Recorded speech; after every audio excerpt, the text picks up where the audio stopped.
أعوذ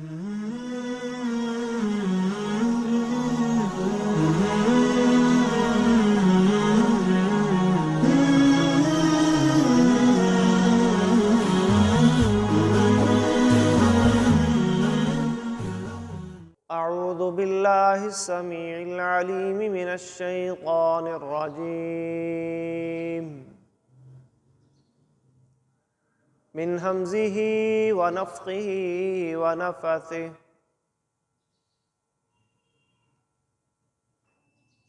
شهر رمضان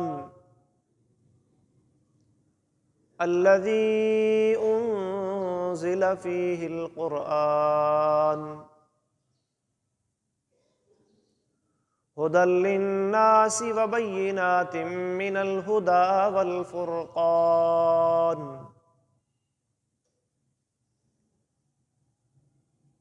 قال النبي صلى الله عليه وآله وسلم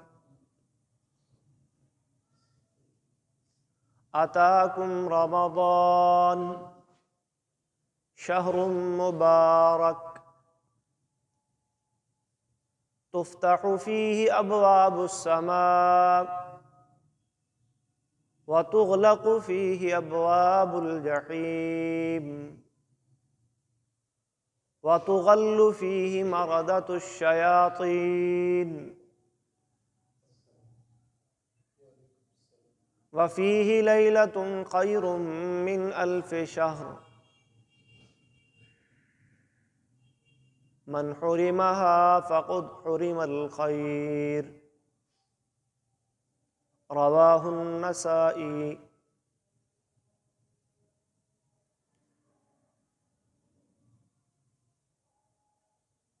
اللہ رب العالمین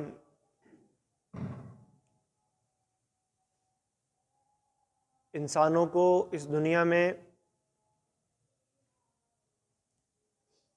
نیکی کے مواقع عطا کرتے ہیں،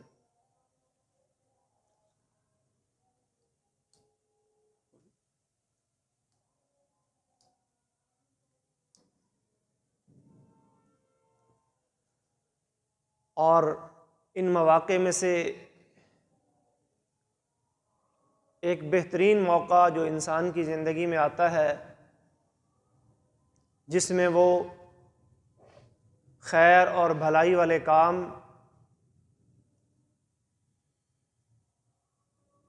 زیادہ سے زیادہ اللہ کی توفیق سے کرتا ہے، وہ رمضان ہے۔ اسلام کی بنیاد 5 ستونوں پہ کھڑی ہے۔ ابن عمر رضی اللہ تعالی عنہما روایت کرتے ہیں، رسول اکرم صلی اللہ علیہ وسلم نے فرمایا، بنی الاسلام علی 5، اسلام کی بنیاد 5 چیزوں پہ رکھی گئی ہے۔ شہادت اللہ الہ الا اللہ وان محمد الرسول اللہ، سب سے پہلی بنیاد شہادتین کی گواہی ہے، اللہ ہی معبود حقیقی ہے، اللہ کے سوا کوئی عبادت کے لائق نہیں، یہ پہلی گواہی ہے۔ اور محمد صلی اللہ علیہ وسلم اللہ کے سچے اور آخری رسول ہیں، آپ کی اطاعت و اتباع آپ کے ہر امتی پر فرض ہے، یہ دوسری گواہی ہے، ان کو شہادتین کہتے ہیں۔ ان کا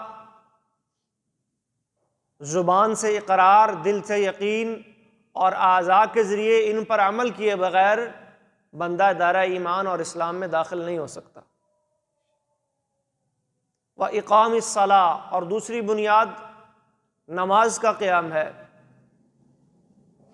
وَإِيتَاءِ الزَّكَاةِ، تیسری بنیاد زکوٰۃ کی ادائیگی ہے۔ صاحب نصاب، صاحب استطاعت مسلمانوں پر اللہ تبارک و تعالی نے سال میں 1 دفعہ زکوٰۃ فرض کی ہے۔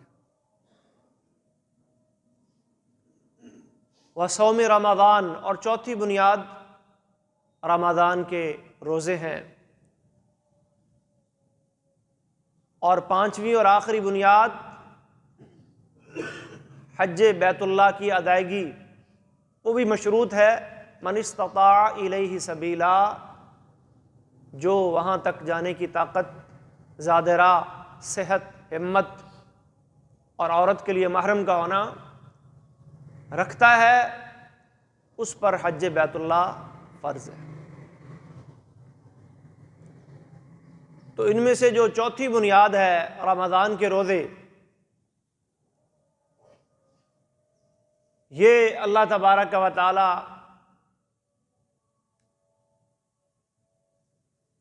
نے مسلمانوں کو ہجرت کے دوسرے سال جب مدینہ پہنچے تو ان کی فرضیت آئی، کتب علیکم الصیام کما کتب علی الذین من قبلکم لعلکم تتقون، لوگوں تم پر روزے ایسے فرض کیے گئے ہیں جیسے تم سے پہلے لوگوں پہ فرض کیے گئے تھے۔ معلوم ہوا کہ یہ روزوں کی فرضیت پہلی شریعتوں میں بھی تھی اور ہماری شریعت میں بھی ہے، اور اس کے لیے جس مہینے کا انتخاب اللہ رب العالمین نے فرمایا وہ مہینہ رمضان کا مہینہ ہے، اور رمضان کے مہینے کو اللہ سبحانہ و تعالیٰ نے بہت سی برکتوں اور سعادتوں کا منبع اور مرکز بنایا ہے۔ اسی مہینے کے بارے میں اللہ فرماتے ہیں شہر رمضان الذی انزل فیہ القرآن، یہ بڑی عظمتوں والا مہینہ ہے، یہ وہ مہینہ ہے جس میں قرآن کریم اتارا گیا۔ ایک جگہ اللہ فرماتے ہیں انا انزلناہ فی لیلۃ القدر، ہم نے اس قرآن کو شب قدر میں اتارا، شب قدر بھی رمضان میں ہوتی ہے۔ ایک جگہ اللہ فرماتے ہیں انا انزلناہ فی لیلۃ مبارکہ، ہم نے اسے برکت والی رات میں اتارا۔ شب قدر کا دوسرا نام برکت والی رات بھی ہے، مبارک رات بھی ہے، مہینہ بھی مبارک، اور جس رات میں یہ قرآن نازل ہوا شب قدر، وہ رات بھی مبارک۔ نبی اکرم صلی اللہ علیہ وسلم صحابہ کرام رضی اللہ عنہم اجمعین کو مخاطب کر کے ارشاد فرماتے ہیں اتاکم رمضان، لوگو رمضان تمہارے پاس آ رہا ہے، اور یہ کون سا مہینہ ہے؟ شہر مبارک، یہ برکتوں والا مہینہ ہے، بڑا ہی بابرکت مہینہ ہے۔ فرض اللہ علیکم صیامہ، اللہ نے اس مہینے کے روزے تم پر فرض کیے ہیں۔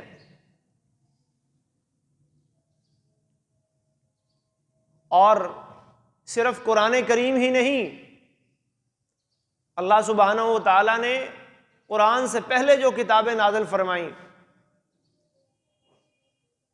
ان کے بارے میں بھی ذکر آتا ہے کہ صحف ابراہیم، اور رمضان کی پہلی تاریخ کو ابراہیم علیہ السلام پر اتارے گئے۔ موسیٰ علیہ السلام کو جو کتاب دی گئی تورات، وہ 6 رمضان کو اللہ رب العالمین نے موسیٰ علیہ السلام کو دی۔ عیسیٰ علیہ السلام کو جو کتاب انجیل دی گئی وہ 13 رمضان کو عطا کی گئی، اور محمد عربی صلی اللہ علیہ وسلم پر جو قرآن نازل ہوا لوح محفوظ سے آسمان دنیا پر، جو بیت العزہ نامی ایک مقام ہے، وہ لیلۃ القدر، لیلہ مبارکہ، شہر رمضان میں جو ایک بابرکت رات آتی ہے، اس رات میں اللہ نے لوح محفوظ سے اس کو بیت العزہ میں اتارا، اور وہاں سے پھر نبی اکرم صلی اللہ علیہ وسلم کے قلب اطہر پر تقریباً 23 سال کے عرصہ میں تھوڑا تھوڑا کر کے نازل ہوتا رہا۔ تو یہ مہینہ قرآن کے اور دیگر اللہ کی طرف سے آنے والی آسمانی کتب کے نزول کا مہینہ ہے، اسی لیے اللہ نے اور اللہ کے رسول صلی اللہ علیہ وسلم نے اسے بابرکت قرار دیا ہے، اور یہ مسلمانوں کے لیے بڑی برکتیں لے کے آتا ہے۔ نبی اکرم صلی اللہ علیہ وسلم فرماتے ہیں تفتح فیہ ابواب السماء، ابواب الجنہ، اس مہینے میں اللہ آسمان کے دروازے، جنت کے دروازے کھول دیتے ہیں۔ وَتُغْلَقُ فِيهِ أَبْوَابُ الْجَحِيمِ، اور جہنم کے دروازوں کو کچھ عرصے کے لیے بند کر دیا جاتا ہے۔ وَتُغَلُّ فِيهِ مَرَدَةُ الشَّيَاطِينِ، صُفِّدَتِ الشَّيَاطِينِ، بڑے بڑے سرکش اور متمرد شیاطین کو قید کر دیا جاتا ہے، طوق پہنا دیے جاتے ہیں، باندھ دیا جاتا ہے، خیر اور نیکی کے مواقع بڑھا دیے جاتے ہیں۔ وفیہ لیلہ، اور اسی میں اللہ نے ایک ایسی رات رکھی ہے، خیر من الف شہر، جو 1000 مہینوں سے، تقریباً 83 سال کی عبادت سے بہتر ہے۔ اگر بندہ ایک رات گزار لے اللہ اور اس کے رسول کے بتائے ہوئے طریقے کے مطابق، وہ مناسک، وہ عبادات،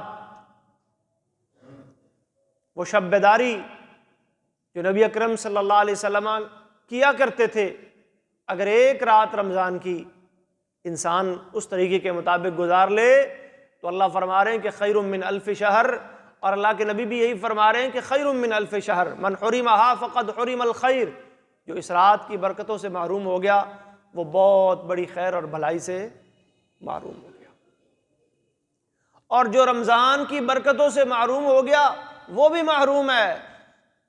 سنن ترمذی میں حدیث آتی ہے، نبی اکرم صلی اللہ علیہ وسلم نے فرمایا، من ادرک رمضان فلم یغفر لہ، جس کی زندگی میں رمضان آیا، چونکہ رمضان مغفرت کا مہینہ ہے، بخشش کا مہینہ ہے، لیکن اس کے باوجود اس نے اپنی غلطیوں، اپنی خطاؤں کی معافی اللہ سے نہیں مانگی، نیکی والے کام کر کے اپنے لیے بخشش کا سامان پیدا نہیں کیا، رغم انف رجل، ایسا انسان ناکام ہو گیا، نامراد ہو گیا، ذلیل و رسوا ہو گیا،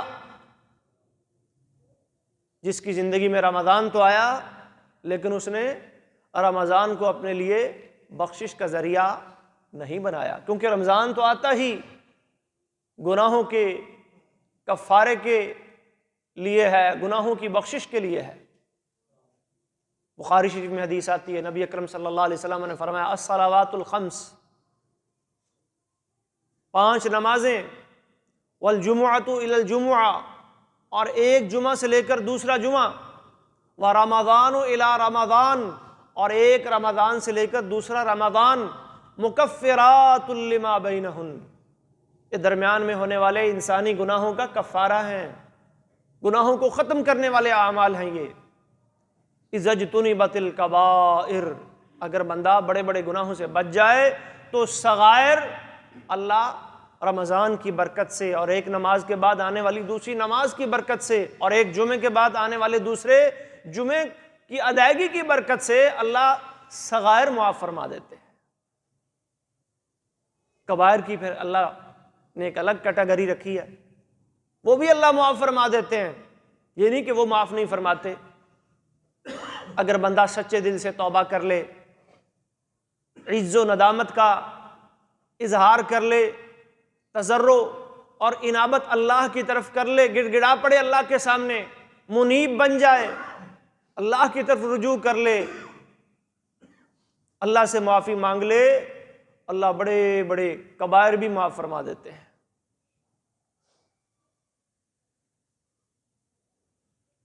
تو رمضان المبارک اللہ تبارک و تعالی نے ہماری زندگیوں میں ہمارے گناہوں کے کفارے کے طور پر عطا فرمایا ہے۔ اور یہ جو روزے کا عمل ہے، شریعت مطہرہ میں کچھ کفارے ہیں، کفارہ سمجھتے ہیں نا آپ، انسان سے کوئی غلطی ہو جائے اور اس غلطی کے تاوان کے طور پر اللہ کی طرف سے پھر کچھ مالی سزا مقرر ہوتی ہے۔ مثلا قسم ہے، قسم ٹوٹ گئی تو اللہ فرماتے ہیں اگر قسم ٹوٹ گئی ہے تو پھر یا تو 10 مسکینوں کو کھانا کھلائیں یا 10 مسکینوں کو لباس دیں، اگر یہ نہیں کر سکتے تو پھر صیام و ثلاثت ایام، 3 دن کے کیا رکھ لیں، روزے رکھ لیں۔ یہ آپ کے اس قسم توڑنے والے گناہ کا کیا بن جائے گا، کفارہ بن جائے گا۔ کسی نے قتل کر دیا ہے، خطاً، جان بوجھ کر نہیں، قتل خطا جسے ہم کہتے ہیں، قتل خطا اگر ہو گیا ہے تو اس کی تلافی بھی، حالانکہ ایک مومن کا، مسلم کا قتل بہت بڑا گناہ ہے، لیکن اس کی تلافی بھی اگر ممکن ہے تو اللہ قرآن میں فرماتے ہیں کہ 60 روزے، اس کی 3 صورتیں بتائی ہیں، ان میں سے ایک صورت کیا ہے، 60 روزے لگاتار رکھیں آپ، تو یہ 60 روزے رکھنا یہ قتل جیسے بڑے گناہ کا بھی کفارہ بن سکتا ہے۔ زہار ایک مسئلہ ہے، قرآن میں بھی بیان ہوا ہے کہ کوئی شخص اگر اپنی بیوی کو اپنی ماں جیسا قرار دے دے تو اس کو زہار کہا جاتا ہے۔ زمانہ جاہلیت میں لوگ ایسا کرتے تھے، آج بھی کئی لوگ بیویوں کو یوں کہہ دیتے ہیں کہ تو میرے لیے میری ماں کی طرح ہے۔ یہ گناہ والا عمل ہے، یہ قول زور، جھوٹی بات ہے، اس کا کفارہ ہوتا ہے، اور اس کا کفارہ بھی کیا ہے جی، گردن آزاد کرے یا 60 دن کے روزے رکھے، اور اگر یہ نہیں کر سکتا تو پھر 60 مسکینوں کو کھانا کھلائے۔ مختلف کفارے جو شریعت میں آئے ہیں، اللہ اور اللہ کے نبی نے کفارے کے طور پر روزہ رکھنے کا حکم دیا۔ معلوم ہوا کہ روزہ انسان کے گناہوں کا کیا بن جاتا ہے، کفارہ بن جاتا ہے۔ تو رمضان کے روزے مکفرات لما بینہن، درمیان میں آنے والے گناہوں کا کفارہ بن، اسی لیے تو اللہ کے نبی نے فرمایا کہ جس کی زندگی میں رمضان آیا اور رمضان کے آنے کے باوجود اس نے اپنے لیے بخشش کا سامان پیدا نہ کیا، اپنے گناہ معاف نہ کروا سکا، اس سے بڑا نامراد بھی کوئی ہو سکتا ہے؟ وہ تو خواب اور خسر ہو گیا، رغم انف رجل، وہ تو ناکام و نامراد ہو گیا، ذلیل ہو گیا وہ شخص۔ اتنی زیادہ بخشش کی ہوائیں اور اللہ کی رحمتیں اور جہنم سے آزادیاں ملنے کے باوجود وہ فائدہ نہیں اٹھا سکا۔ وَلِلَّهِ عُتَقَاءُ مِنَ النَّارِ، سنن نسائی کی روایت ہے، اللہ کے نبی فرماتے ہیں کہ یہ جو رمضان کی راتیں ہیں، ان میں سے ہر رات کے اندر اللہ تبارک و تعالیٰ انسانوں کی گردنوں کو جہنم سے آزادیاں عطا فرماتے ہیں، ہر رات، وَذَلِكَ كُلَّ لَيْلَةٍ، ہر رات یہ عمل ہوتا ہے۔ بعض لوگ عشروں کی ترتیب بتاتے ہیں، جی پہلا عشرہ رحمت کا، دوسرا مغفرت کا، اور تیسرا جہنم سے آزادی کا۔ یہ ترتیب ایک ضعیف روایت کی بنیاد پر لگائی گئی ہے۔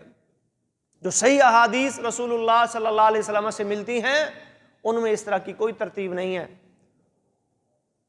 احادیث صحیحہ یہ بتلاتی ہیں کہ پورا رمضان ہی رحمتوں، بخششوں سے بھرا ہوا ہے، اور رمضان کی ہر رات میں اللہ تبارک و تعالی انسانوں کی گردنوں کو جہنم سے آزادیاں عطا فرماتے ہیں۔ لہٰذا یہ عشروں کو خاص کر لینا، یہ پہلے عشرے میں اللہ کی رحمت کا سوال کرنا چاہیے، دوسرے میں مغفرت کا، اور تیسرے میں جہنم سے آزادی کا۔ اور کئی لوگوں نے تو اس کے لیے خاص خاص دعائیں بھی بنا لی، جی پہلے عشرے میں یہ دعا پڑھو، دوسرے میں یہ پڑھو، تیسرے میں یہ پڑھو۔ یہ خاص عشرے کی دعائیں اللہ کے نبی نے نہیں سکھائیں۔ رمضان برکتوں، سعادتوں، رحمتوں، بخششوں والا مہینہ ہے، اس میں اللہ سے رحمتوں کا سوال بھی کریں، یہ دعاؤں کی قبولیت کا مہینہ ہے۔ نبی صلی اللہ علیہ وسلم فرماتے ہیں کہ لِكُلِّ مُؤْمِن وَمُسْلِم دعوت مستجابہ، اس مہینے میں ہر مومن مسلم کی اللہ دعا قبول فرماتے ہیں، اور روزے کی حالت میں قبول فرماتے ہیں۔ عند فطرہ، افطار کے وقت جو بندہ دعائیں کرواتا ہے وہ دعائیں بھی اللہ قبول فرماتے ہیں۔ تو اس میں یہ عشروں کی ترتیب یہ کتاب و سنت کی کسی صحیح دلیل سے ثابت نہیں ہے۔ پورا رمضان ہی اللہ کے نبی فرماتے ہیں افعلوا الخیر الدہر کلہ، ویسے تو انسان کو ہر وقت ہی نیکی کرنی چاہیے، ہر وقت نیکی کرو، نیکی والے کام کرو، خیر اور بھلائی والے کام کرو، ساری زندگی کرو۔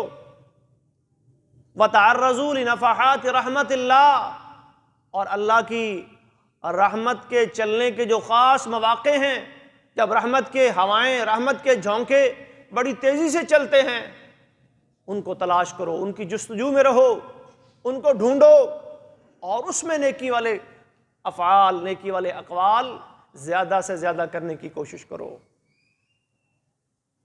اور ان مواقع میں سے ایک موقع محترم بھائیوں، یہ رمضان المبارک کی آمد ہے انسان کی زندگی میں۔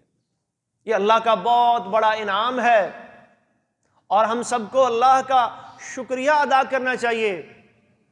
بلکہ قرآن میں اللہ نے جہاں رمضان، اس کے روزوں کی فرضیت اور احکام و مسائل کا ذکر کیا ہے، ساتھ یہ بھی فرمایا لِتُكَبِّرُوا اللَّهَ عَلَى مَا هَدَاكُمْ وَلَعَلَّكُمْ تَشْكُرُونَ، تاکہ تم اللہ کی بڑائی بیان کرو جیسے اس نے تمہیں سکھایا، اور تاکہ تم اللہ کا شکریہ ادا کرو۔ اللہ تمہیں ہمیں یہ موقع دیا۔ کیسے ہی کتنے ہی ایسے ہمارے بہن بھائی جو پچھلے رمضان میں ہمارے ساتھ تھے لیکن اس رمضان میں نہیں ہے۔ تو یہ اللہ کا بہت بڑا انعام ہے کہ آپ کو رمضان کی برکتیں، رحمتیں اور سعادتیں حاصل کرنے کا ایک اور موقع اللہ تبارک و تعالیٰ نے عطا کر دیا ہے۔ اور یہ موقع اور ان موقعوں سے فائدہ اٹھانا اللہ کی توفیق کے بغیر ممکن نہیں ہوتا محترم بھائیوں۔ اس لیے ہمیشہ اللہ سے توفیق بھی مانگتے رہنا چاہیے کہ اللہ تو نے ہمیں یہ موقع دیا ہے، اس موقع سے ہمیں کما حقہ فائدہ اٹھانے کی توفیق بھی عطا فرما دے۔ اپنے اوپر گھمنڈ اور غرور اور اپنی نیکیوں پہ تکبر یہ انسان کو نہیں کرنا چاہیے کہ جی اس رمضان میں فخر کروں، غرور کروں کہ میں یہ کر لوں گا، میں وہ کر لوں گا۔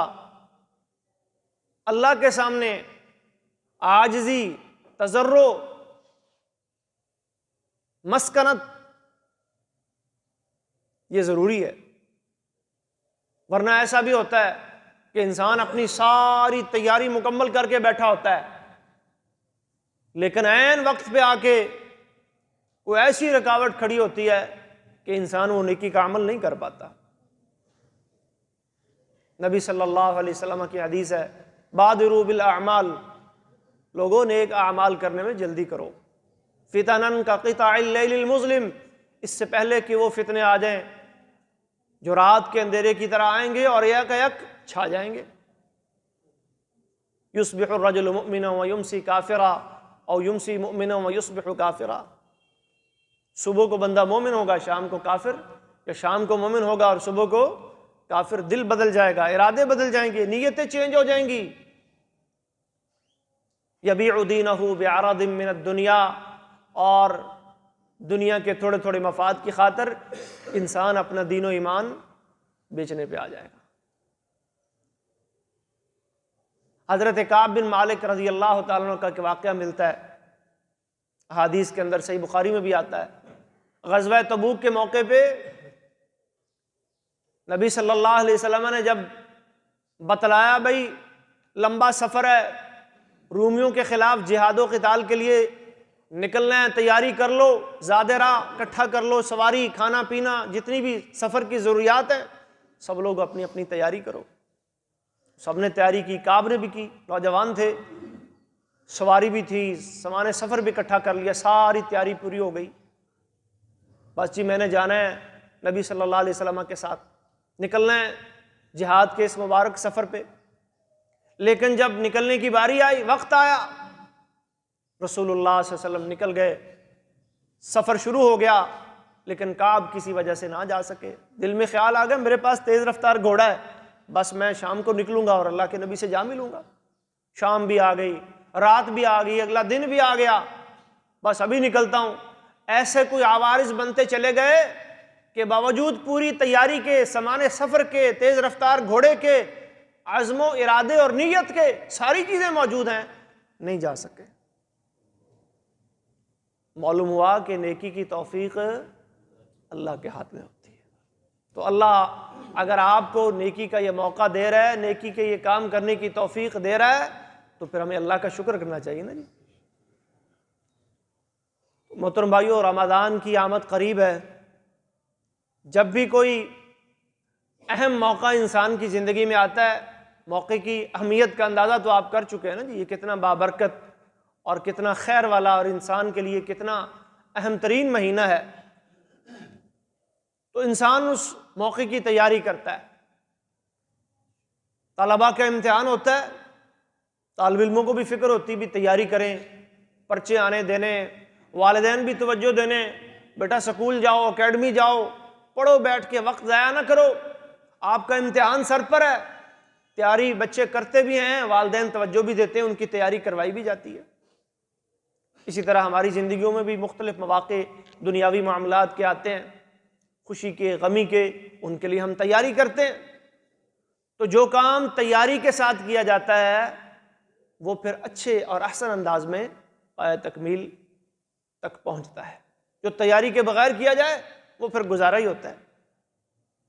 تو ہر کام کی تیاری ہونی چاہیے۔ جیسے ہم نماز پڑھتے ہیں نا جی، تو نماز کے لیے بھی تو اللہ ہمیں تیار کرواتے ہیں نا۔ پہلے اللہ اکبر کی صدا کانوں میں پڑی تو کیا تیاری ہے نماز کی جی؟ فقولوا مثل ما یقول المؤذن، جیسے جیسے مؤذن کہہ رہے ہیں ویسے ویسے آپ اس کا کیا کریں؟ جواب دیں۔ یہ نماز کی تیاری ہو رہی ہے۔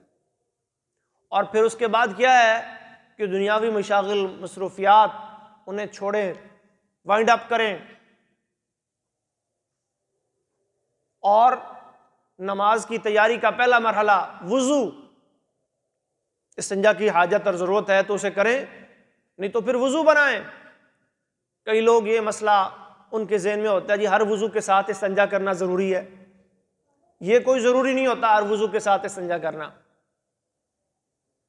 اگر ضرورت ہے، چھوٹے بڑے پیشاب کی اگر آپ کو ضرورت ہے تو پھر آپ واش روم جائیں، استنجا کریں، اور اگر ضرورت نہیں ہے تو پھر آپ ویسے بھی وضو کر سکتے ہیں۔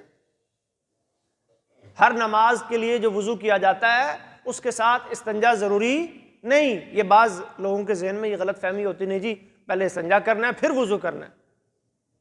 ہاں یہ ضرور ہے کہ کئی لوگ جلد بازی بھی کرتے ہیں، او جی میں اگر واش روم گیا تو بڑی تاخیر ہو جائے گی، لیٹ ہو جائے گی، دیر ہو جائے گی، نماز نکل جائے گی، تو جماعت نکل جائے گی، بعد میں فارغ ہو لوں گا، اور وہ اپنی حاجت کو روک کر نماز کے اندر شامل ہو جاتے ہیں، شریک ہو جاتے ہیں، نماز پڑھنا شروع کر دیتے ہیں۔ یہ بھی غلط ہے۔ نبی صلی اللہ علیہ وسلم نے فرمایا لا صلاۃ بحضرت الطعام ولا وهو يدافعه الاخبثان، صحیح بخاری کی حدیث ہے۔ انسان کو بھوک لگی ہوئی ہے اور کھانا آ گیا ہے، سامنے حاضر ہو گیا ہے، دسترخوان پہ لگ گیا ہے اور بھوک بھی ہے آپ کو، اسلام کہتا ہے پہلے کھانا کھائیں پھر نماز پڑھیں۔ اسی طرح اگر آپ کو قضاء حاجت کی ضرورت محسوس ہو رہی ہے، واش روم جانے کی ضرورت محسوس ہو رہی ہے، پہلے وہاں سے فارغ ہوں، اس کے بعد آپ وضو کریں، اور پھر اگر اسی کیفیت میں آ گئے، آپ روک کے کھڑے ہیں، لا صلاۃ، یہ نماز نہیں ہوگی۔ دوران نماز بھی اگر کوئی ایسی کیفیت بن جاتی ہے کہ انسان کو قضاء حاجت کے لیے جانا پڑتا ہے تو اسلام کہتا ہے تو پھر نماز توڑ کے بھی بندہ جا سکتا ہے۔ خود پہ زور زبردستی کر کے، دباؤ ڈال کے اپنی حاجت کو روکنا اور اسی کیفیت میں نماز پڑھنا، نبی صلی اللہ علیہ وسلم نے اس سے منع فرمایا۔ لیکن اگر ضرورت ہی نہیں ہے، حاجت ہی نہیں ہے، خام خواہی ہر وضو کے ساتھ استنجے کو لازمی قرار دے لینا، یہ بھی غلط ہے۔ تو یہ نماز کی تیاری ہو رہی ہے، اذان ہو گئی، اذان کے ساتھ مؤذن کی اذان کے ساتھ اس کا جواب دیں، اس کے بعد درود پڑھیں، دعا پڑھیں، پھر وضو کے لیے کھڑے ہو جائیں۔ رسول اللہ صلی اللہ علیہ وسلم کے بارے میں سیدہ عائشہ فرماتی ہیں کان فی محنت اہلہ، آپ گھر میں ہوتے، گھر والوں کے ساتھ کام کاج میں ہاتھ بٹاتے، فَإِذَا سَمِعَ الْأَذَانَ، لیکن جب اذان سن لیتے، اذان کی آواز آ جاتی، فوراً کھڑے ہو جاتے، كَأَنَّهُ لَمْ يَعْرِفْنَا، اور ایسے ہو جاتے جیسے ہمارے ساتھ کوئی جان پہچان ہی نہیں ہے، سارے کام چھوڑ دیتے۔ کیوں؟ اللہ اکبر، اللہ سب سے بڑا ہے، تو اللہ کا حکم وَأَقِیمُوا الصَّلَاةَ، نماز قائم کرو، یہ بھی سب سے بڑا ہے۔ نماز کی تیاری، وضو کیا، اور پھر اگلی تیاری کا مرحلہ کیا ہے؟ مسجد کی طرف روانگی۔ جتنے قدم چل کے آئیں گے، ایک ایک قدم پر ایک نیکی لکھی جائے گی، ایک گناہ مٹے گا، ایک درجہ بلند ہوگا۔ مسجد میں آ گئے، جماعت کا وقت رہتا ہے، سنتیں پڑھیں، نوافل ادا کریں، اور پھر بھی اگر وقت ہے تو ذکر و اذکار کے اندر اپنا وقت گزاریں، دعاؤں کے اندر اپنا وقت گزاریں، یہ بھی دعاؤں کی قبولیت کا وقت ہوتا ہے۔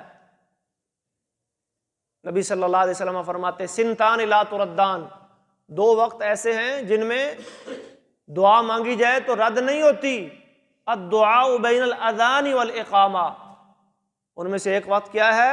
اذان اور اقامت کے درمیان جو وقت ہے، اس میں جو دعا مانگی جاتی ہے یہ دعا بھی رد نہیں ہوتی۔ اور دوسرا وقت اللہ کے نبی نے فرمایا کہ جب دشمن کے مقابلے میں، کفار کے مقابلے میں مومن مجاہد صف بندی کر کے جہاد کے میدان میں کھڑا ہوتا ہے، اور اس وقت جو اللہ سے دعا مانگتا ہے وہ دعا بھی اللہ رد نہیں کرتے۔ تو نماز کی بھی تیاری ہوتی ہے، حج کی بھی تیاری ہوتی ہے۔ آپ کہیں سفر پہ جانے لگتے ہیں، سفر اگر تھوڑا لمبا ہو خود بھی کرتے ہیں، گھر والوں کو بھی کہتے ہیں تیاری۔ تو محترم بھائیو، رمضان کی بھی تیاری ہمیں کرنی ہے۔ قرآن میں اللہ فرماتے ہیں وَلَوْ أَرَادُوا الْخُرُوجَ لَأَعَدُّوا لَهُ عُدَّةً، سورہ توبہ کے اندر جب منافقین نے جو پیچھے رہ گئے تھے غزوہ تبوک سے، آ کے عذر اور بہانے پیش کیے نا جی، ہم نہیں جا سکتے یا ہم نہیں جا سکے، کسی نے پہلے پیش کیے، کسی نے بعد میں آ کے پیش کیے، یہ وجہ بن گئی تھی، یہ ہو گیا تھا، وہ ہو گیا تھا۔ اللہ فرماتے ہیں وَلَوْ أَرَادُوا الْخُرُوجَ، اگر ان کا نکلنے کا، جانے کا ارادہ ہوتا، لَأَعَدُّوا لَهُ عُدَّةً، تو کم از کم یہ تیاری تو کرتے، یہ تو پہلے ہی بہانے بنا رہے ہیں، میں جہاد کے لیے نہیں جا سکتا، میں غزوے کے لیے نہیں جا سکتا، کم از کم تیاری تو کرتے، نیت تو کرتے، ارادہ تو کرتے۔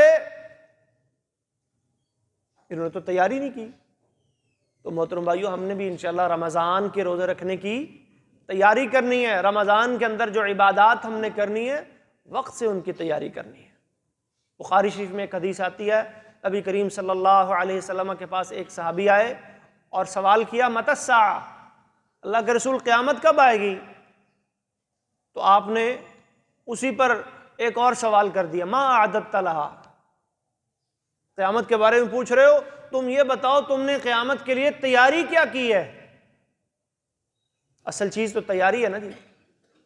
اور محترم بھائیو، یہ زندگی بھی اللہ تبارک و تعالیٰ نے ہمیں اسی لیے عطا کی ہے کہ ہم اس میں اپنے آپ کو تیار کریں، اور اس مختصر سی زندگی میں تیاری کر کے آخرت کے امتحان سے گزر کر اللہ کی جنتوں کے مہمان بن جائیں۔ آج ہمارے پاس وقت ہے، ٹائم ہے، موقع ہے، کہیں ایسا نہ ہو کہ وقت گزر جائے، یہ ٹائم گزر جائے اور پھر انسان دنیا سے جائے اور پھر یہ حسرتیں لے کے، جیسے قرآن میں اللہ فرماتے ہیں، بندہ کہے یا لیتنی قدمت لحیاتی، کاش میں نے بھی اپنی زندگی، اگلی زندگی کے لیے کچھ آگے بھیجا ہوتا، کچھ تیاری کی ہوتی۔ یا لیتنا اطعنا اللہ و اطعنا الرسول، پھر حسرت کرے بندہ، کاش ہم نے اللہ اور اس کے رسول کی بات مانی ہوتی۔ پھر کہیں اپنی حسرت کا اظہار یوں کرے، یا لیتنی کنت ترابا، اے کاش جس طرح اللہ کی یہ مخلوقات، انسانوں اور جنوں کے علاوہ جو دیگر مخلوقات ہیں، اللہ انہیں بھی ایک دفعہ اٹھائے گا، جمع کرے گا میدان محشر کے اندر، جتنے بھی جانور ہیں، چرند ہیں، پرند ہیں، بری بحری، جتنی مخلوقات ہیں، ساری ایک دفعہ اللہ کی قدرت کاملہ کے ذریعے اٹھیں گی، کھڑی ہوں گی، لیکن ان کو اٹھا کر جمع کر کے پھر ختم کر دیا جائے گا، مٹی بنا دیا جائے گا۔ اور اس وقت پھر دنیا میں وہ شخص جو آخرت کی صحیح معنوں میں تیاری نہ کر سکا، کیا کہے گا؟ یا لیتنی کنت ترابا، کاش آج میں بھی کیا بن جاتا؟ مٹی بن جاتا۔ لیکن انسان مٹی ایسے نہیں بنے گا، اس سے تو اللہ حساب لے گا نا جی، اس کی زندگی کا پوچھا جائے گا۔ عن عمرہ فیما افنا، زندگی کہاں لگائی؟ وعن شبابہ فیما ابلا، جوانی کہاں پرانی کی؟ وعن مالہ من این اکتسب وفیما انفق، مال کہاں سے کمایا، کہاں پہ خرچ کیا؟ وماذا عمل فیما علم، جو جانا اس پر کیا عمل کیا؟ یہ سوال تو ہوں گے نا جی زندگی کی نعمتوں کے بارے میں۔ لَتُسْأَلُنَّ يَوْمَئِذٍ عَنِ النَّعِيمِ، ایک ایک نعمت کا سوال ہوگا، ایک ایک اللہ کی نافرمانیاں جو کی ہیں ان کے بارے میں پوچھا جائے گا۔ یومئذ تحدث اخبارہا، زمین اپنی خبریں دے گی، اللہ اس نے فلاں موقع پہ، فلاں دن، فلاں تاریخ کو، فلاں زمین کے حصے ٹکڑے پہ یہ تیری نافرمانی والا کام کیا تھا۔ زمین گواہیاں دے گی، فرشتے گواہیاں دیں گے، اعمال نامہ بولے گا، اور تو اور بندے کے اپنے اعضاء، بندے کے اپنے اعضاء، اس کے ہاتھ، اس کی ٹانگیں، اس کی رانیں، وہ بندے کے خلاف شہادتیں دے گی. یوم تشہد علیہم السنتہم وایدیہم وارجلہم بما کانوا یکسبون. اللہ مور لگا دیں گے، یہ زبانیں بند کر دیں گے، پھر ہاتھ بولیں گے، پھر پاؤں بولیں گے، پھر کان بولیں گے، پھر ٹانگیں بولیں گی اور بتائیں گی کہ یہ اپنے کانوں کے ساتھ، یہ اپنی آنکھوں کے ساتھ، یہ اپنے ہاتھوں کے ساتھ، یہ اپنے قدموں کے ساتھ اللہ کی یہ نافرمانیاں کرتا رہا ہے. اور پھر جب اللہ زبان کھولیں گے نا، زبان بندی ہو جائے گی نا جب یہ گواہیاں ہو رہی ہوں گی، اللہ زبان کھولیں گے تو بندہ کیا کہے گا؟ سحقا لکن، تمہارا ستیہ ناس ہو، تمہاری بربادی ہو. فعن کن تو نازل، میں تمہاری طرف سے ہی تو بچاؤ کر رہا تھا، دفاع کر رہا تھا تمہیں ہی آگ سے بچانے کے لیے، اور تم ہی میرے خلاف گواہ بن گئے. تو یہ شہادتیں یوم یقوم الاشہاد، جس دن یہ گواہیاں کھڑی ہوں گی نا، پیش ہوں گی، وہ دن آنے سے پہلے اپنے ان اعضاء کو اپنے حق میں گواہ بنا لے. زمین کا ایک ایک چپا آپ کے حق میں گواہی دینے والا بن جائے، فرشتے گواہیاں دیں، قرآن گواہیاں دے آپ کے حق میں، روزہ آپ کی سفارشیں کرے. الصیام والقرآن یشفعان للعبد یوم القیامہ. اللہ کے نبی فرماتے ہیں قرآن اور روزہ یہ قیامت والے دن بندے کے حق میں سفارش کریں گے. یقول الصیام، روزہ کہے گا یا رب منعتہ بالطعام، اے اللہ دن کے وقت میں نے اسے کھانے سے روکا رکھا، اور یہ تیری اطاعت و فرمانبرداری کرتے ہوئے اس نے فجر سے لے کر غروب شمس تک کچھ نہیں کھایا پیا، میں نے اسے روکے رکھا. فشفعنی فی، اس کے حق میں میری شفاعت کو قبول کر. اللہ قبول کریں گے. قرآن کہے گا یا رب منعتہ بالنوم، اے اللہ رات کے وقت میں نے اسے سونے سے روکے رکھا. رات کو یہ تیرا قرآن پڑھتا تھا، قیام اللیل کے اندر، فرائض کے اندر، نوافل کے اندر، تہجد کے موقع پہ. فشفعنی فی، اس کے حق میں میری سفارش بھی قبول کر. روزے کی سفارش بھی قبول کی جائے گی، قرآن کی سفارش بھی قبول کی جائے گی. کائنات کی ایک ایک چیز آپ کے حق میں گواہی دے گی. کل شجر کل حجر، مؤذن کے بارے میں کیا فرمایا؟ شاہد لہ کل شیء. مؤذن جب اذان دیتا ہے اس کی اللہ اکبر کی آواز جہاں جہاں تک جاتی ہے، جو جو چیز کائنات کی سنتی ہے، کوئی درخت سنتا ہے، کوئی پتھر سنتا ہے، کوئی جاندار بے جان چیز سنتی ہے، الا شہد لہ یوم القیامہ، یہ چیزیں قیامت کے دن اس کے حق میں کیا دیں گی؟ گواہی دیں گی. اللہ کے فرشتے گواہی دیں گے، اللہ یہ تیرے وہ بندے ہیں، نماز میں آیا کرتے تھے، جمعہ میں آیا کرتے تھے، یہ دیکھیں رجسٹروں میں ان کے نام درج ہیں. بقرہ آل عمران آ جائیں گی اور آپ کی وکیل بن جائیں گی.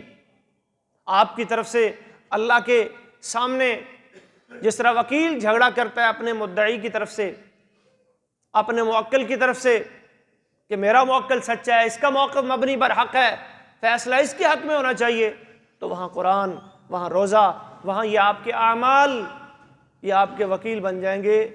اور قرآن جس کا وکیل بن جائے، روزہ جس کا وکیل بن جائے، نماز جس کی وکیل بن جائے، محترم بھائیو وہ کامیاب ہوگا یا ناکام؟ انشاءاللہ وہ کامیاب ہوگا، وہ ناکام نہیں ہوگا. تو ان کو اپنا وکیل بنانا ہے. تو یہ خاص عمل جو رمضان میں ہم نے کرنا ہے، اس کے لیے ہمیں تیاری کرنی ہے. اور تیاری کیسے کرنی ہے؟ تیاری کا تو سمجھ لیا نا آپ نے کہ ہر کام کو کرنے سے پہلے تیاری ہوتی ہے. تیاری کے بغیر کوئی بھی کام کیا جائے وہ درست نہیں ہوتا. تو رمضان کی آمد کی تیاری کیا ہے؟ سچی توبہ، اپنے دل کو صاف کرنا. اس پہ جو زنگ لگے ہوئے ہیں، یہ جو دل سیاہ ہو رہا ہے اللہ کی معصیتوں اور گناہوں کی وجہ سے، اس کو صاف کرنا. لوہے کو زنگ لگ جائے نا تو کیا کہتے ہیں جی پہلے ریگمار لے کے آؤ، اس کا زنگ اتارو، پھر اس کے اوپر پینٹ کرو، تو پھر اس کی پائیداری میں اضافہ ہوگا، پھر وہ پینٹ کھڑا بھی رہے گا. زنگ کے اوپر ہی کر دیں گے تو کچھ عرصے بعد وہ پینٹ جو ہے وہ ایک تہہ سی بن کے اتر جائے گا اور لوہا اندر سے گلتا رہے گا. اس طرح دلوں کو بھی زنگ لگ جاتا ہے. سنن ترمذی میں حدیث آتی ہے نبی کریم صلی اللہ علیہ وسلم فرماتے ہیں ان المؤمن اذا اذنب ذنبا نکتت علی قلبہ نکتۃ سوداء، مومن جب کوئی گناہ کرتا ہے اس کے دل پر ایک سیاہ نقطہ لگ جاتا ہے۔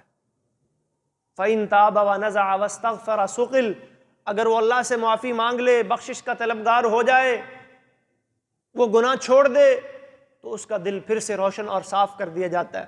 وَإِن زَادَ زَادَتْ، لیکن اگر وہ گناہ ترک نہ کرے، اللہ سے معافی نہ مانگے، بلکہ اصرار کرتا چلا جائے اور گناہ پہ گناہ کرتا چلا جائے، وہ نقطہ بھی بڑھنا شروع ہو جاتا ہے۔ حتیٰ تعلو قلبہ، یہاں تک کہ وہ سیاہ نقطہ جو ایک نقطے سے شروع ہوا تھا، بڑھتا بڑھتا اس کے پورے دل کو اپنی لپیٹ میں لے لیتا ہے اور انسان کا دل سیاہ ہو جاتا ہے، زنگ آلود ہو جاتا ہے۔ لا يعرف معروفا ولا ينکر منکرا، صحیح مسلم کی ایک حدیث میں آتا ہے پھر ایسے دل کو کوئی پتہ نہیں چلتا نیکی کیا ہوتی ہے اور برائی کیا ہوتی ہے۔ اس دل کو نہ نیکی کی لذت اور حلاوت محسوس ہوتی ہے اور نہ برائی کی کڑواہٹ کا پتہ چلتا ہے۔ جیسے مریض انسان جس کا منہ کڑوا ہو جاتا ہے نا جی، اسے جتنی چاہیے اچھی چیز پینے کے لیے میٹھا پانی دے دو، روٹی دے دو، وہ کیا کہتا ہے؟ بھئی یہ تو کڑوی ہے۔ اب قصور روٹی کا تو نہیں ہے، قصور پانی کا تو نہیں ہے، پانی بھی میٹھا ہے، روٹی بھی میٹھی ہے، وجہ کیا ہے؟ وہ مریض ہے، وہ بیمار ہے، اس کے منہ میں کڑواہٹ ہے، وہ جو چیز کھاتا ہے اسے کڑوی لگتی ہے۔ محترم بھائیو، یہی معاملہ دل کا ہے۔ اگر آپ کا دل اجلا ہے، صاف ہے، اس میں عقیدہ توحید ہے، وہ حسد سے، بغض سے، کینے سے، نفرتوں سے صاف ستھرا ہے، اس کے اندر اللہ اور اس کے رسول کی محبت کوٹ کوٹ کے بھری ہوئی ہے، تو یقیناً جب ایک صحابی نے سوال کیا نا جی نیکی کیا ہوتی ہے، گناہ کیا ہوتا ہے، فرمایا استفت قلبک، اپنے دل سے پوچھو، یہ پھر آپ کا دل آپ کو بتائے گا کہ نیکی کیا ہوتی ہے اور گناہ کیا ہوتا ہے۔ یہ دل بھی شہادت دے گا۔ اللہ اور اس کے رسول کی باتیں وہ تو بطور دلیل، حجت اور برہان ہے ہی ہیں۔ ایک مومن کا دل جب صاف ہو جاتا ہے عقیدہ توحید اور اتباع سنت کی، اللہ اور اس کے رسول کی محبت کی وجہ سے، اور حسد، بغض اور کینوں سے پاک اور صاف ستھرا ہو جاتا ہے، تو پھر یہ دل خود بتاتا ہے نیکی کیا ہے اور گناہ۔ فرمایا استفت قلبک، اپنے دل سے پوچھو نا نیکی کیا ہوتی ہے اور گناہ کیا ہوتا ہے۔ تو سب سے پہلے دلوں کے اس زنگ کو دور کرنا ہوگا، اور دلوں کا زنگ، دلوں کی میل کچیل اور دلوں کی سیاہی کیسے دور ہوتی ہے؟ سچی توبہ کے ذریعے، اور اس دل کو حسد سے، بغض سے، کینوں سے، نفرتوں سے صاف اور ستھرا کرنے کے ذریعے۔ سچی توبہ کا کیا طریقہ کار ہے؟ یہ صرف زبان سے کہہ دینا اللہ میری توبہ، کام سارے ہی غلط اور الٹ کیے جانا، ایسے توبہ نہیں ہوتی۔ سچی توبہ کے لیے سب سے پہلے وہ گناہ ترک کرنا پڑتا ہے جس کی آپ اللہ سے توبہ کر رہے ہیں، معافی مانگ رہے ہیں، اور یہ ارادہ کرنا پڑتا ہے، عزم کرنا پڑتا ہے اللہ یہ غلطی میں دوبارہ نہیں دہراؤں گا۔ اگر اس کا تعلق حقوق العباد سے ہے تو پھر وہ چیز بھی لوٹانی پڑے گی واپس، کسی کی چوری کی ہے، کسی کے مال میں خیانت کی ہے، کسی کی حق تلفی کی ہے، حق کھایا کسی کا، اور آپ توبہ کرتے رہیں اللہ معافی دے دے توبہ کرتا ہوں، ایسے توبہ نہیں ملے گی۔ اس حقدار کو اس کا حق ادا کرو، پھر توبہ ملے گی، پھر معافی ملے گی۔ وَلَمْ يُصِرُّوا عَلَى مَا فَعَلُوا، اور پھر اصرار بھی ترک کر دو، چھوڑ دو اس گناہ کے اوپر، یہ ہے سچی توبہ۔ تو سچی توبہ کرنے کی ضرورت ہے تاکہ ہمارے دل صاف اور ستھرے ہو جائیں، اور پھر ہمیں ایمان کی اور نیک اعمال کی حلاوت اور لذت محسوس ہو۔ صحیح مسلم میں حدیث آتی ہے، حضرت عبداللہ بن عباس رضی اللہ تعالی عنہما روایت کرتے ہیں، ذاق طعم الایمان من رضی باللہ ربا وبالاسلام دینا وبمحمد نبی ورسولا۔ وہ بندہ ایمان کے ذائقے کو، لذت اور مٹھاس کو محسوس کر لے گا جو ان تین باتوں پہ راضی ہو گیا، خوش ہو گیا، اللہ کے رب ہونے پہ، اسلام کے دین ہونے پہ، اور محمد صلی اللہ علیہ وسلم کے نبی اور رسول ہونے پہ۔ اگر آپ راضی ہو جائیں کہ اللہ میرا رب ہے، میرا معبود ہے، میرا خالق و مالک ہے، میرا رازق ہے، میرا مشکل کشا حاجت روا ہے، وہ جیسے کہے گا میں نے اپنی زندگی بسر کرنی ہے، اسلام میرا دین ہے، میرا لائف سٹائل ہے، میرا طرز زندگی ہے، میرا منہج حیات ہے، میں نے اس سے ذرا بھی ادھر یا ادھر نہیں جانا، زندگی کا کوئی بھی کام کرنا ہے تو اسلام سے پوچھ کے کرنا ہے، میرا دین اس بارے میں کیا کہتا ہے، اس کو ترجیح دینی ہے۔ اور محمد عربی صلی اللہ علیہ وسلم میرا آئیڈیل ہیں، میرا رول ماڈل ہیں۔ لقد کان لکم فی رسول اللہ اسوۃ حسنہ، ان کی اتباع، ان کی محبت، ان کی اطاعت، ان کے نقش قدم پہ چلنا، ان کی ہر بات کو فالو کرنا، یہ تین چیزیں جس شخص کے اندر آ گئیں وہ نیکیوں کی لذت، مٹھاس، حلاوت اس کو محسوس ہوگی، وہ پھر انتظار کرے گا۔ کس چیز کا انتظار کرے گا؟ اللہ اکبر۔ بلال کہتے ہیں نبی کریم صلی اللہ علیہ وسلم پر جب کوئی پریشان کن معاملہ ہوتا تو کیا کرتے تھے؟ قام الی الصلاۃ، نماز کے لیے کھڑے ہو جاتے۔ بلال نماز کا وقت نہیں ہوا، ابھی ٹائم نہیں ہوا نماز کا، ارحنا بالصلاۃ یا بلال، اے بلال ہمیں راحت پہنچاؤ نماز کے ذریعے۔ کان یحصی ہلال شعبان لرمضان، رمضان ابھی تک آیا نہیں، راتیں گن رہے ہیں، اللہ کے نبی دن گن رہے ہیں، آج اتنی راتیں ہوں گی، آج اتنے شعبان کے دن ہو گئے۔ شوق تھا نا جی، جستجو تھی، تڑپ تھی کہ رمضان آ رہا ہے، نیکیوں کا موسم بہار آ رہا ہے، دن گن رہے ہیں۔ یہ بھی رمضان کی تیاری ہے کہ اس کی آمد کا شوق دل میں پیدا کیا جائے، دلوں کو صاف کیا جائے اور اس کی آمد کا شوق پیدا کیا جائے۔ اور محترم بھائیوں، عبادات کی سستیوں کو دور کیا جائے، یہ بھی ایک ضروری کام ہے کہ فرائض میں جہاں سستیاں ہو رہی ہیں، فرض نماز میں جماعت کے ساتھ ادائیگی میں، جمعہ میں اگر سستی ہو رہی ہے، سب سے پہلے فرائض کی سستیوں کو دور کریں، کیونکہ فرائض سب سے ضروری ہوتے ہیں۔ اس کے بعد پھر نوافل پہ توجہ۔ نوافل کا کام کیا ہوتا ہے، سنتوں کا کام کیا ہوتا ہے؟ یہ فرائض کو سپورٹ کرتے ہیں۔ نبی صلی اللہ علیہ وسلم نے فرمایا قیامت کے روز اعمال کا جو حساب و کتاب ہوگا عقیدے اور ایمان کے بعد وہ نماز سے شروع ہوگا، سب سے پہلے نماز کا سوال ہونا ہے، نماز میں پھر فرائض کو دیکھا جائے گا۔ اگر فرائض میں کوئی کمی کوتاہی ہوگی تو وہ کہاں سے پوری کی جائے گی؟ سنتوں سے، نوافل سے پوری کی جائے گی۔ روزوں کا بھی یہی معاملہ ہے، صدقہ و خیرات کا بھی یہی معاملہ ہے۔ جس طرح حرام کے بارے میں نبی صلی اللہ علیہ وسلم نے فرمایا نا جی، حرام سے بچنا چاہتے ہو تو مشکوک اور مشتبہ چیزوں سے بھی بچو۔ ان الحلال بین و ان الحرام بین و بینہما مشتبہات، حلال بھی واضح، حرام بھی واضح، درمیان میں کچھ مشکوک چیزیں۔ فمن اتقى الشبہات، جو ان مشکوک چیزوں سے بچ گیا، فقد استبرأ لدینہ وعرضہ، اس نے اپنا دین و ایمان، اپنی عزت بچا لی، وہ حرام میں پڑنے سے بچ گیا۔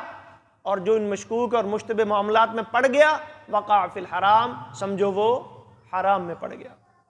جس طرح مشکوک اور مشتبہ چیزوں سے بچنا انسان کو حرام میں پڑنے سے بچاتا ہے، اسی طرح یہ نوافل اور سنتوں کا اہتمام کرنا یہ انسان کے فرائض میں کوتاہی سے اسے بچاتا ہے۔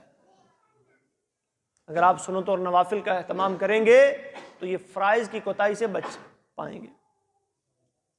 قرآن کی تلاوت جو ہم نے رمضان میں کرنی ہے، یکدم پہلے روزے ہی ایسا نہیں ہو جائے گا کہ آپ 2 پارے 3 پارے 4 پارے پڑھ لیں، ابھی سے اس کی روٹین بنائیں۔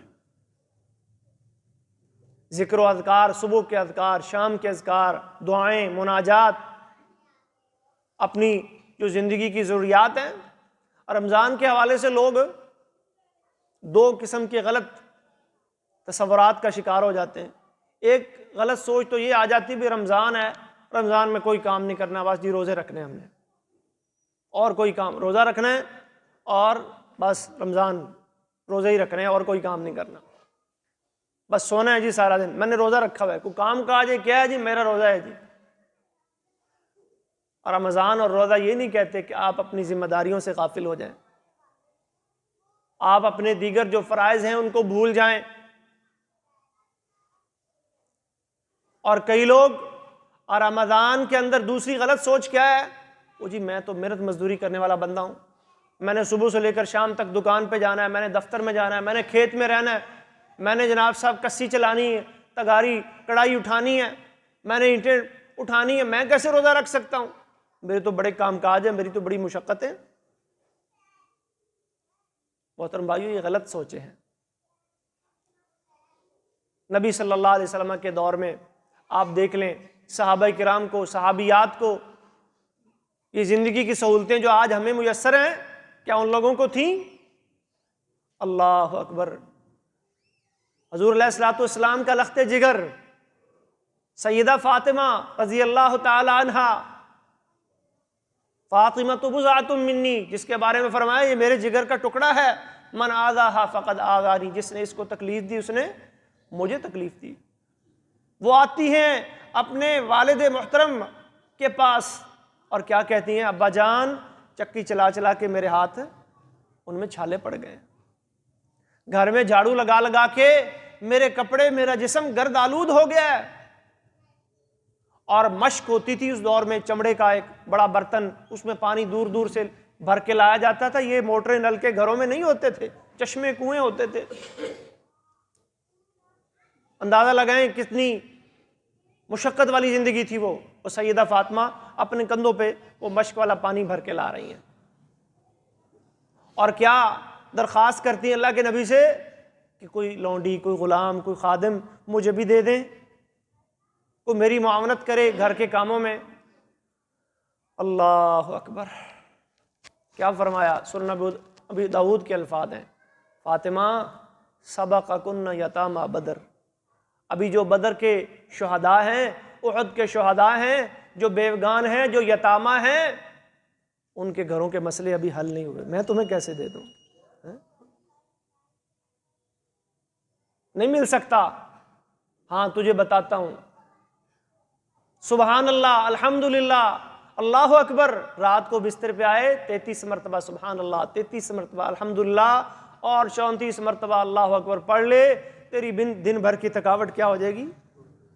تو محترم بھائیو، صحابہ کرام نے تو اتنی مشقت والی زندگیاں گزار کر بھی روزے نہیں چھوڑے، تو ہم نے یہ کام کاج بھی کرنے ہیں، یہ بھی زندگی کے ساتھ چلیں گے انشاءاللہ۔ جب تک انسان ہے، زندگی ہے، تو یہ ضروریات بھی چلیں گی، یہ معاملات بھی چلیں گے، دفتروں میں بھی جائیں گے، دکانیں بھی کھولیں گے، کھیتوں میں کام بھی ہوں گے، لیکن رب رحمان کو راضی کرنے کے لیے انشاءاللہ روزے بھی رکھیں گے انشاءاللہ۔ اللہ ہمتیں اور توفیق دے گا۔ تو اپنے کاموں کو، اپنی مصروفیات کو آڑ نہیں بنانا، اور اپنے آپ کو رمضان کے روزوں کی برکتوں سے محروم نہیں کرنا۔ ہاں جس کے لیے واقعی کوئی مرض ہے، کوئی بیماری ہے، کوئی تکلیف، مشقت، سفر ہے، قرآن رخصت دیتا ہے۔ اللہ تبارک و تعالی ہمیں رمضان کی برکتوں، سعادتوں سے کما حقہ فائدہ اٹھانے کی توفیق عطا فرمائے۔ وآخر دعوانا الحمدللہ رب العالمین۔